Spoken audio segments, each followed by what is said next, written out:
Hello friends, টেক্সারিং online চ্যানেলে আপনাদের সকলকে জানাই স্বাগতম। আজ ইতিমধ্যেই মোদী সরকার এবং মমতা সরকারের তরফ থেকে গোটা দেশ এবং রাজ্য জুড়ে বেরিয়ে এসেছে একদম ৪৫টি বিরাট বড়সড় আপডেট। লোকসভা ভোটের আগেই ভেঙে চুরমার হয়ে যাচ্ছে গোটা তৃণমূল দল। একের পর এক দুর্নীতির অভিযোগে এবার তৃণমূলের একাধিক উচ্চপদস্থ নেতামন্ত্রীরা পদত্যাগ, দলত্যাগ করেই চলেছেন। তাপস রায় থেকে শুরু করে তৃণমূলের আরও একাধিক নেতামন্ত্রীরা এবার তৃণমূল ছেড়ে বিজেপিতে যোগদান করতে চলেছেন। ঠিক তখনই এবার হাইকোর্টের বিচারপতি অভিজিৎ গঙ্গোপাধ্যায়ও বিজেপির প্রার্থী হবেন। তমলুক লোকসভা কেন্দ্র থেকে পাকাপাকি হয়ে গেল ঘোষণা। শুধু তাই নয়, একই সাথে এইদিকে প্রধানমন্ত্রী নরেন্দ্র মোদী বাংলায় এসে আরও একাধিক বড় বড় নেতামন্ত্রীদের ভাঙিয়ে দলে যোগদান করাবেন বলে আরও একটি গোপন চাঞ্চল্যকর তথ্য বেরিয়ে আসলো আজ গোটা রাজ্য রাজনীতিতে। যদিও সমস্ত কিছু অশান্তির মধ্যেই মুখ্যমন্ত্রী মমতা বন্দ্যোপাধ্যায় তমলুকে দাঁড়িয়ে বিজেপির বিরুদ্ধে আবার একের পর এক গোপন চাঞ্চল্যকর তথ্য ফাঁস করে মুখ খুলেছেন। সাথে সাথে প্রধানমন্ত্রী নরেন্দ্র মোদীকে ক্ষমা চাওয়ার চ্যালেঞ্জ করেছেন মুখ্যমন্ত্রী। তবে লোকসভা ভোটের কথা মাথায় রেখে এখনও মুখ্যমন্ত্রী মমতা বন্দ্যোপাধ্যায় একের পর এক জনদরদী সুখবরের ঘোষণা করেই চলেছেন। লক্ষ্মীর ভাণ্ডার প্রকল্প থেকে শুরু করে ১০০ দিনের ন্যায় ৫০ দিনের কাজ থেকে শুরু করে শ্রমিক কার্ড, রান্নার গ্যাস, ব্যাংকের বই নিয়ে উঠে এসেছে একের পর এক বিরাট বড় বড় সুখবর। সাথে সাথে মুসলিমদের জন্যও রয়েছে রমজান মাসের আগেই মক্কার হজ যাত্রীদের জন্য আরও একটি বিরাট বড় দুঃসংবাদ। অন্যদিকে আবার শেখ শাহজাহান গ্রেপ্তার হতেই এবার সন্দেশখালীর আশাকর্মীরা আরও একটি নৃশংসতার ঘটনা ফাঁস করে দিলেন। শাহজাহানের বিরুদ্ধে অন্তঃসত্ত্বাদের কেউ কীভাবে অত্যাচার নির্যাতন করা হতো একের পর এক চাঞ্চল্যকর তথ্য ফাঁস করেছে সেখানকার আশাকর্মীরা। আজকের ভিডিওতে এই সমস্ত বিষয় নিয়েই থাকবে বিস্তারিত আলোচনা। আর আলোচনা শুরু করার পূর্বে প্রথমেই আমরা চোখ রাখবো আজকের অতি গুরুত্বপূর্ণ বেশ কয়েকটি তাজা হেডলাইন্সের দিকে। তো দেখুন, আজকের হেডলাইন্সে বলা হচ্ছে, বাংলায় এসে মানুষকে মিথ্যে কথা বলেছেন, সঠিক তথ্য দিন, না হলে ক্ষমা চান। চ্যালেঞ্জ মমতার। সাধুগিরি বের করবই, তমলুকে দাঁড়িয়ে নাম না করে শুভেন্দুকে চ্যালেঞ্জ মমতার। বাংলায় এক দফায় ভোটের দাবি তৃণমূলের, শুভেন্দুই সব কলকাঠি নাড়ছে। কমিশনকে উদ্দেশ্য করে বললেন কল্যাণ। লোকসভা নির্বাচনে কোন দিকে ঝুঁকবে বাংলা, জানুন কি বলছে জনমত সমীক্ষা। বাংলার মতোই মহিলাদের মাসে ১,০০০ টাকা দেওয়ার ঘোষণা দিল্লির কেজরি সরকারের। সাংসদ বিধায়কদের ভোটের বদলে নোট মামলায় নয়া নির্দেশ। ১৯৯৮-এর রায় বাতিল সুপ্রিম কোর্টের। তাপস রায়ের ইস্তফা, বিধায়ক পদ থেকে একরাশ অভিমান, অসন্তোষ নিয়ে ছাড়লেন তৃণমূল কুণাল ঘোষকে শোকজ করল। তাপসের বাড়িতেই মিলল সেই চিঠি। ১ তারিখেই দলের সব পদ ছেড়েছে, নেত্রীকেও জানিয়ে দিয়েছে কোন দলে যোগ দেব তা জানি। মন্তব্য তাপস রায়ের। চোরের মায়ের বড় গলা, গদ্দারদের মহিলা ঘটিত কেস ফাঁস করে দেব, হুমকি মমতার।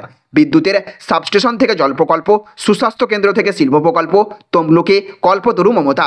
কাজ করলেই ২৪০ টাকা পাবেন, বড় প্রকল্পের ঘোষণা করলেন মুখ্যমন্ত্রী। তমলুকে তো অভিজিৎ গঙ্গোপাধ্যায় প্রার্থী পদে পরিবারতন্ত্র নিয়ে পোস্টের মুখে বেফাঁস শিশির। ভোটের লড়াইয়ে দিদি নম্বর 1 কোন কেন্দ্রের তৃণমূল প্রার্থী হচ্ছেন রচনা, জানবো বিস্তারিত। ফের বাড়ল লক্ষ্মীর ভাণ্ডারের টাকা, কবে থেকে অ্যাকাউন্টে ঢুকবে, বিরাট ঘোষণা সরকারের। কাজ করবেন ৫০ দিন, টাকা মিলবে ১০০ দিনের, ঘোষণা মমতার। কবে চালু, কাদের সুযোগ দেওয়া হবে দেখব। ড্রোন দিদি হয়ে আয় লক্ষ লক্ষ টাকা, প্রধানমন্ত্রীর স্কিম মহিলাদের জন্য কামাল। মিড ডে মিলের রাঁধুনিদের বেতন ৫০০ টাকা বেড়ে গেল, দেখে নিন নোটিশ। পাঞ্জাব ন্যাশনাল ব্যাংকের পক্ষ থেকে উপহার, কোনো বেহামেলা ছাড়াই সহজে ব্যাংক থেকে পাবেন ৫ লাখ টাকা, জানুন বিস্তারিত। ই শ্রম স্কিমকে জানুন কারা সুবিধা পাবেন। দুধের ডিপোতেও কাজ করেছে। দিদি নম্বর 1-এর মঞ্চে জীবন সংগ্রামের কথা শোনালেন মুখ্যমন্ত্রী মমতা বন্দ্যোপাধ্যায়। ভীষণই খারাপ লাগে, বেফাঁস মন্তব্যের জন্য ট্রোলিং, টার্গেট হলে কষ্ট পান মমতা, জানালেন নিজেই। এইদিকে আবার বলা হয়েছে মোদি হিন্দু নন। পাটনার সভা থেকে বেনজির তোপ লালুর। মতুয়া মহাসংঘের ব্যাংক অ্যাকাউন্টে অবৈধভাবে জমা কোটি কোটি টাকা, তদন্ত চেয়ে ডিজিকে চিঠি মমতার। নতুন এলপিজি কানেকশন নিতে চান, কি করতে হবে, খরচই বা কত, জেনে নেব বিস্তারিত। এসবিআই, পিএনবি, এইচডিএফসি এবং আইসিআইসিআই ব্যাংক গ্রাহকদের জন্য সতর্কতা, ন্যূনতম ব্যালেন্স সংক্রান্ত নিয়মগুলি জানুন। এবার মক্কার আশেপাশে থাকতে পারবেন না হজযাত্রীরা, যেখানে দাঁড়াবেন সেখানেই হারাবো, বিচারপতি গঙ্গোপাধ্যায়কে চ্যালেঞ্জ কল্যাণের। সাড়া নেই তৃণমূল সিপিএমের, হতাশ হয়ে ৪২ আসনেই প্রার্থী ঠিক করল প্রদেশ কংগ্রেস। মনে করি না বিচারপতি গঙ্গোপাধ্যায় বিজেপিতে যোগ দেবেন, দাবি গুরু বিকাশের। ডিপফেক থেকে বিতর্কিত মন্তব্য এড়িয়ে চলার নির্দেশ মোদীর, প্রচারের দিশাও ঠিক করে দিলেন। ২০২৬-এ মুখ্যমন্ত্রী হওয়াই লক্ষ্য, বিচারপতি গঙ্গোপাধ্যায়কে নিয়ে বিস্ফোরক বাবুল সুপ্রিয়। আমাদের দলে আসুন, বিচারপতি গঙ্গোপাধ্যায়কে আহ্বান ব্রাত্য বসুর। মোদীজি ক্ষমা করলেন না, লোকসভায় টিকিট না পেয়ে অভিমানী সাধ্বী প্রজ্ঞা। সব পরিকল্পনা ঠিকমতো এগোলে তমলুক লোকসভা থেকে বিজেপির টিকিটেই প্রার্থী বিচারপতি গঙ্গোপাধ্যায়। অন্তঃসত্ত্বাদের সাথে শাহজাহান গ্রেপ্তার হতেই বিস্ফোরক দাবি আশাকর্মীর। জানি না মৃত্যুর পর শাস্তি পাবো কিনা, শিশিরের নিশানায় ঘাসফুল, বললেন প্রতীক দিয়েছে ভোট দেয়নি। মহুয়া মৈত্রর বিরুদ্ধে বিজেপি প্রার্থীকে চমকে দেওয়ার নাম নিয়ে আলোচনা, কে জানেন, জানবো বিস্তারিত। তো এই সমস্ত হেডলাইনগুলি ছাড়াও রয়েছে মমতা সরকারের তরফ থেকে এই মুহূর্তে আরও একটি বড় ঘোষণা, তাই অবশ্যই মনোযোগ সহকারে সারাদিনের অত্যন্ত গুরুত্বপূর্ণ খবরগুলি একটা ভিডিওতেই দেখে নিন। আর এই ভিডিওটি শুরু করার পূর্বে আপনাদের কাছে ছোট্ট একটা অনুরোধ, অবশ্যই এই ভিডিওটা লাইক করে দেবেন এবং জনস্বার্থে ভিডিওটিকে প্রচুর পরিমাণে শেয়ার করবেন। আর আমাদের ভিডিও আপনাদের ভালো লেগে থাকলে অবশ্যই এই চ্যানেলটিকে সাবস্ক্রাইব করবেন। আর আপনি যদি এই ভিডিওটি ফেসবুক থেকে দেখে থাকেন তাহলে অবশ্যই আমাদের পেজটিকে ফলো করবেন। আর আপনি কোন জেলার কোন ব্লক থেকে এই ভিডিওটি দেখছেন অবশ্যই ভিডিওর কমেন্ট বক্সে লিখে জানিয়ে দেবেন। তো দেখুন, আজকের প্রথম খবরেই বলা হচ্ছে কাজ করলেই 240 টাকা পাবেন, বড় প্রকল্পের ঘোষণা করলেন মুখ্যমন্ত্রী মমতা। তো মুখ্যমন্ত্রী মমতা বন্দ্যোপাধ্যায় রাজ্যের গ্রামীণ জনগণের জন্য একটি বড় প্রকল্পের ঘোষণা করেছেন। এই প্রকল্পের অধীনে প্রতিদিন 100 দিন কাজ করার জন্য প্রতিটি গ্রামীণ শ্রমিক 240 থেকে 250 টাকা করে পাবেন। প্রকল্পের নাম গ্রামীণ কর্মশ্রী প্রকল্প। প্রকল্পের উদ্দেশ্য হল গ্রামীণ এলাকায় কর্মসংস্থানের সুযোগ সৃষ্টি করা এবং গ্রামীণ জনগণের আর্থিক অবস্থার উন্নতি করা। প্রকল্পটি 2024 সালের মে মাস থেকে শুরু হবে। এই প্রকল্পের অধীনে গ্রামীণ শ্রমিকরা বিভিন্ন কাজের মধ্যে কাজ করতে পারবেন, যেমন রাস্তা নির্মাণ, বাঁধ নির্মাণ, জলাশয় খনন, বনায়ন, কৃষিকাজ। প্রকল্পের জন্য বাজেট ধরা হয়েছে 10,000 কোটি টাকা। মুখ্যমন্ত্রী বলেছেন যে এই প্রকল্পে গ্রামীণ অর্থনীতিকে উত্তেজিত করবে এবং গ্রামীণ জনগণের জীবনযাত্রার মান উন্নত করবে। এদিকে আজকের আরও একটি বড় খবর, তাপস রায়ের ইস্তফা, বিধায়ক পদ থেকে একরাশ অভিমান, অসন্তোষ নিয়ে ছাড়লেন তৃণমূল। তো পদত্যাগ করলেন প্রবীণ তৃণমূল নেতা তাপস রায়। দুপুরে বিধানসভার বাইরে সাংবাদিকদের সামনে জানিয়ে দিলেন তিনি তৃণমূল এবং বিধায়ক পদ থেকে সরে দাঁড়ালেন।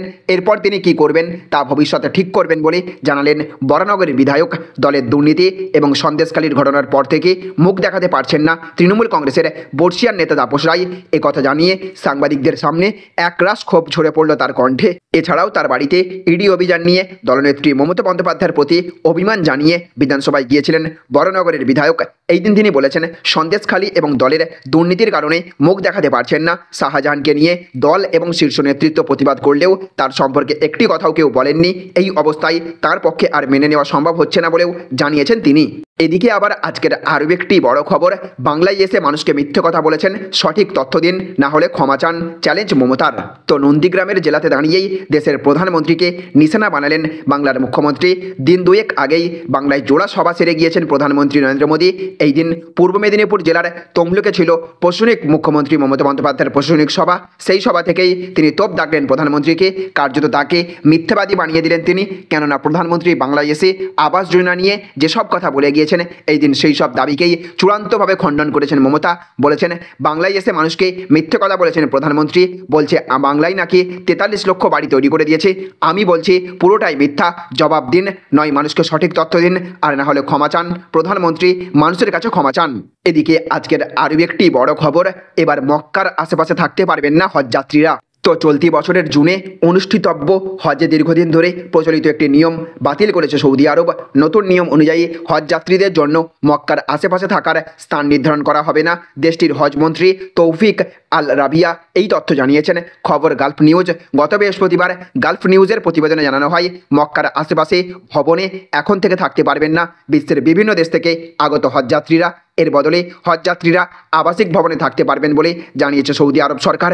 এরই মধ্যে মক্কায় হজযাত্রীদের জন্য 1860 ভবনকে অনুমতি দেওয়া হয়েছে।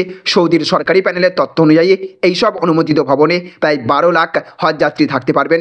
মক্কার ডেপুটি গভর্নর প্রিন্স সৌদ বিন মিশাল বলেছেন শাওয়াল মাস পর্যন্ত হজযাত্রীদের জন্য আবাসিক ভবনের লাইসেন্স দেওয়া হবে। এতে করে পবিত্র নগরী মক্কায় অনুমোদিত লাইসেন্স প্রদানকৃত ভবনের সংখ্যা 5000 ছাড়িয়ে যাবে বলে ধারণা করা হচ্ছে।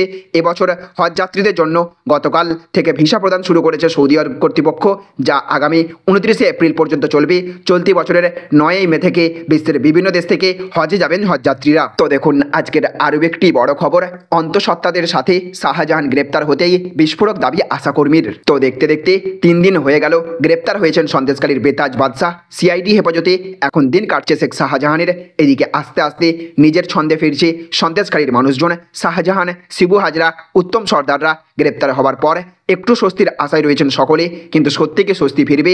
সম্প্রতি জনপ্রিয় এক সংবাদ মাধ্যমে এই প্রশ্ন তোলেন ওই গ্রামের স্বাস্থ্যের কাজ করা আশাকর্মীরা। একজন শাহজাহান গ্রেপ্তার হলেও আরও 10জন শাহজাহান আছে, তাদের রক্তবীজের বংশধর তকমাও দিয়েছেন কেউ কেউ। গ্রামের প্রসূতি, গর্ভবতী সদ্যজাতদের স্বাস্থ্যের খেয়াল রাখতে বাড়ি বাড়ি যেতে হয় আশাকর্মীদের। এছাড়া গ্রামের কোনো বাড়িতে যদি উচ্চ রক্তচাপ, সুগার কিংবা নন কমিউনিকেবল ডিজিজের রোগী থাকে, তাহলে তাদের স্বাস্থ্যকেন্দ্রে নিয়ে আসতে হয় এই কর্মীদেরই। তবে গত প্রায় 23 দিন ধরে আন্দোলনের কারণে বিক্ষিপ্তভাবে বাধাপ্রাপ্ত হয়েছে সেই কাজ। রীতা মণ্ডল নামের এক আশাকর্মীর কথায় 144 ধারা চলছে, পুলিশ অহেতুক অনেক মেয়ের নামেই এফআইআর করেছে, সেই ভয়ে আমাদের অনেকেই রাস্তায় বেরোতে পারিনি। তাতে কিছুটা তো সমস্যা হয়েছে বটেই, তবে রাস্তায় বেরোতে না পারলেও ফোনের মাধ্যমে অন্তঃসত্ত্বা প্রসূতিদের সঙ্গে যোগাযোগ বজায় রেখে চলেছেন তারা।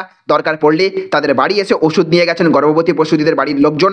আশাকর্মীদের কথায় প্রস্তুতি, অন্তঃসত্ত্বা কিংবা বয়ঃসন্ধির মেয়েদের নিয়ে যে সকল জমায়েত করা হতো তার আগে দাদাদের এই বিষয়ে জানাতে হতো, কারণ তাদের পাঠানো একজন লোক সেই জমায়েতে উপস্থিত থাকতো। এমনকি করোনার প্রতিষেধকের সময় রোজ সকালে উত্তম শিবুর লোকজন টিকা কেন্দ্রের লিস্ট পৌঁছে দিত, সেই লিস্টে যাদের নাম থাকতো তাদের আগে টিকা দিতে হতো। একজন টোটো চালক এই বিষয়ে জানিয়েছেন, তিনি নিজে 500 টাকা দিয়ে সেই তালিকায় নাম তুলেছিলেন। তো দেখুন আজকের আরও একটি বড় খবর, চোরের মায়ের বড় গলা, গদ্দারদের মহিলা ঘটিত কেস ফাঁস করে দেব, হুমকি মমতার। তো অধিকারীদের জেলায় সভা করতে এসে আধিকারিকদের নিশানা বানাবেন না, তা কি হয়? সকলে তাই তাকিয়েছিলেন। দুপুরে পূর্ব মেদিনীপুর জেলার তমলুকে সভা করতে এসে তৃণমূল সুপ্রিমো কোন বাক্যবাণে বিদ্ধ করেন অধিকারীদের, মানে শিশির অধিকারী, শুভেন্দু অধিকারী, দিব্যেন্দু অধিকারী এবং সৌমেন্দু অধিকারীদের। সেই আশা বৃথা গেল না। তিনি মানে মমতা বন্দ্যোপাধ্যায় অধিকারীদের জেলায় দাঁড়িয়ে অধিকারীদেরই নিশানা বানালেন, এমনকি তাদের মহিলা ঘটিত কেসও ফাঁস করে দেওয়ার হুমকি দিয়ে গেলেন। এই দিনে পূর্ব মেদিনীপুর জেলার সদর শহর তমলুকে ছিল মুখ্যমন্ত্রী তথা তৃণমূল সুপ্রিমো মমতা বন্দ্যোপাধ্যায়ের সরকারি জনসভা। সেই সভা থেকেই তিনি নাম না করেই নিশানা বানিয়েছেন অধিকারীদের। এই দিন মুখ্যমন্ত্রী বলেছেন, জোর করে, গায়ের জোরে কাউকে খুন করে, কারো থেকে লুট করে, টাকার জোরে নিজে কোটি কোটি মালিক হয়ে অন্যদের বলছে চোর। চোরের মায়ের বড় গলা। বাসে বা ট্রেনে দেখেছেন যে পকেট মারি করে সেই প্রথম চোর চোর বলে, আর তারপর যখন সবাই উঠে দাঁড়ায় তখন নিজে পালিয়ে যায়। গদ্দারদের কমরেড গদ্দারবাবু, আমি নাম বলি না, নাম বলতে আমার লজ্জা লাগে। যখন পার্টিতে ছিল তখন সব থেকে বেশি পেয়েছে, যেটা আমরা কোনোদিন ভাবতে পারিনি। সব থেকে বেশি খেয়েছে, কিন্তু লঙ্কা কাণ্ডের মতো যাতে নিজে না ধরা পড়ে সেই জন্য কোর্টে গিয়ে গরিব ছেলে মেয়েদের চাকরি খেয়ে সাধু সেজে বসে আছেন। এই সাধুদের চক্রান্ত আমরা বের করব। পূর্ব মেদিনীপুরে স্কুল শিক্ষায় সবচেয়ে বেশি দুর্নীতি হয়েছে কার জন্য? আমিও সব খবর রাখি, কিসের বিনিময়ে চাকরি হয়েছে। আমি বলছি কারো চাকরি আমি যেতে দেবো না। গদ্দারি এখানে সব থেকে বেশি খেয়েছে, সব থেকে বেশি দুর্নীতি করেছে, স্কুল এডুকেশনে সব থেকে বেশি পকেট বাড়ি করেছে কে? ভুলে গিয়েছেন পূর্ব মেদিনীপুরের লোক? আমি কারো চাকরি যেতে দেবো না। ওরা চাকরি খায়, আমি চাকরি দিই, তাই আমি কাউকে টাচ করছি না। কিন্তু আজকে আমি টাচ করছি না বলে মাথাকে আমি কোনোদিন টাচ করব না সেটা কিন্তু ভাববেন না। আমায় অতটা বিশ্বাস করবেন না। আমি তাদের বিশ্বাসী যারা আমায় বিশ্বাস করেন। আমি মানুষকে বিশ্বাস করি। এদিকে আবার আজকের আরও একটি বড় খবর, বাংলার মতোই মহিলাদের মাসে 1000 টাকা দেওয়ার ঘোষণা কেজরি সরকারের। তো প্রতি মাসে 1000 টাকা করে দেওয়া হবে মহিলাদের, এমনটাই ঘোষণা করলো দিল্লির আপ সরকার। মুখ্যমন্ত্রী মহিলা সম্মান যোজনায় এই টাকা দেওয়া হবে বলে জানিয়েছেন আপ সরকারের মন্ত্রী অতীশী। 18 বছরের বেশি বয়স হলেই ওই টাকা পাওয়া যাবে বলে ঘোষণা করা হয়েছে। অর্থমন্ত্রী হিসেবে প্রথম বাজেটে এই ঘোষণা করেছেন অতীশী। 2024-25 অর্থবর্ষের জন্য এই দিন বাজেট পেশ করেছেন অতীশী। 76,000 কোটি টাকার বাজেট পেশ করা হয়েছে এই দিনে। এই দিন কেজরিওয়াল সরকারের 10ম বাজেট পেশ করা হয় দিল্লির বিধানসভায়। তিনি উল্লেখ করেছেন সরকারের মূল লক্ষ্য শিক্ষার উন্নয়ন, সেই কারণে শিক্ষাক্ষেত্রে অতিরিক্ত 16,396 কোটি টাকা বরাদ্দ করা হয়েছে বলে উল্লেখ করেছেন তিনি। এদিকে আবার আজকের আরও একটি বড় খবর, লোকসভা নির্বাচনে কোন দিকে ঝুঁকে বাংলা, জানুন কি বলছে জনমত সমীক্ষা। তো 2019 সালের লোকসভা নির্বাচনে বাংলা থেকে 18টি আসনে জয়ী হয়েছিল বিজেপি, আর তৃণমূল কংগ্রেস জিতেছিল 22টি আসনে। এছাড়া 2টি আসন গিয়েছিল কংগ্রেসের ঝুলিতে। তবে আবারও একটি লোকসভা নির্বাচন এসে উপস্থিত হলো। এই আবহে কোন দিকে ঝুঁকে রয়েছে বাংলা, কি বলছে জনমত সমীক্ষা? গত 5 থেকে 23 ফেব্রুয়ারির সময়ে এই জনমত সমীক্ষা অনুষ্ঠিত হয়েছিল, আর সেই সমীক্ষায় দাবি করা হচ্ছে বিজেপি এবার বাংলা থেকে জিততে পারে 20টি আসনে, তৃণমূল পেতে পারে 21টি আসন, আর কংগ্রেস 1টি আসনে জিততে পারে। এবারেও বাংলা থেকে বামেদের ঝুলি থাকবে শূন্য। এইদিকে জনমত সমীক্ষা অনুযায়ী এবারের লোকসভা ভোটে বাংলা থেকে 44% ভোট পেতে পারে তৃণমূল কংগ্রেস।